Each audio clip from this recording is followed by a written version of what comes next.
સાબરમતી નદી બે કાંઠે વહી રહી છે ત્યારે નારાયણ ઘાટની અંદર પાણી આવ્યું છે। રિવરફ્રન્ટ પર ફરી સાપ આવ્યા છે। પાણીમાં સાપ આવતા લોકો જોવા માટે ઉમટી પડ્યા હતા તો ફોરેસ્ટ વિભાગના વોલન્ટિયર રિવરફ્રન્ટ પર તૈનાત કરવામાં આવ્યા છે અને સાપનું રેસ્ક્યુ કરવાની કામગીરી હાથ ધરવામાં આવી છે। તો સતત 2-3 દિવસથી આ વિડીયો વાયરલ થઈ રહ્યા હતા કે જ્યાં રિવરફ્રન્ટ પર સાપ જોવા મળી રહ્યા હતા। હવે તે સાપોનું રેસ્ક્યુ કરવામાં આવ્યું છે અને તે અંગેની કામગીરી હાથ ધરવામાં આવી છે। તો પાણીમાં સાપ આવતા લોકોના ટોળા પણ ઉમટી પડ્યા હતા। ફોરેસ્ટ વિભાગના વોલન્ટિયર રિવરફ્રન્ટ પર તૈનાત કરવામાં આવ્યા અને સાપનું રેસ્ક્યુ કરવાની કામગીરી હાથ ધરવામાં આવી।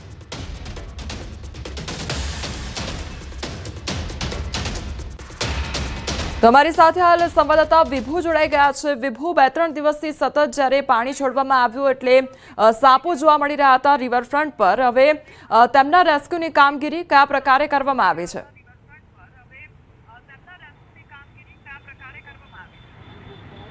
અત્યારે સાબરમતી નદીનું રૌદ્ર સ્વરૂપ છે તે જોઈ શકો છો, કારણ કે લગાતાર 3 દિવસથી પાણી છે તે છોડવામાં આવ્યું છે અને આ પાણી છોડવાના કારણે આખો હોકવે છે તેમાં પાણી આવી ગયું છે। હોકવે બંધ કરી દેવામાં આવ્યો છે। સાથે જ હવે જે જળચર પ્રાણીઓ છે તે પણ અહીં આવી રહ્યા છે।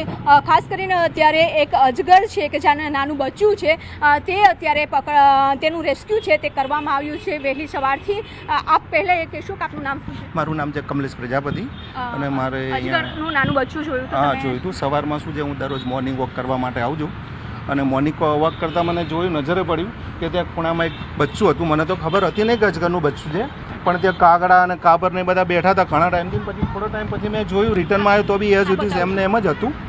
પછી મેં રિટર્નમાં જઈને પછી નિકુંજભાઈને, અનુજભાઈને વાત કરી કે ભાઈ આ રીતનું અહીંયા છે તો તમે જસ્ટ અહીં ચેક કરો। એટલે મેં ફોટો પાડીને એમને ન્યૂઝ ગુજરાતી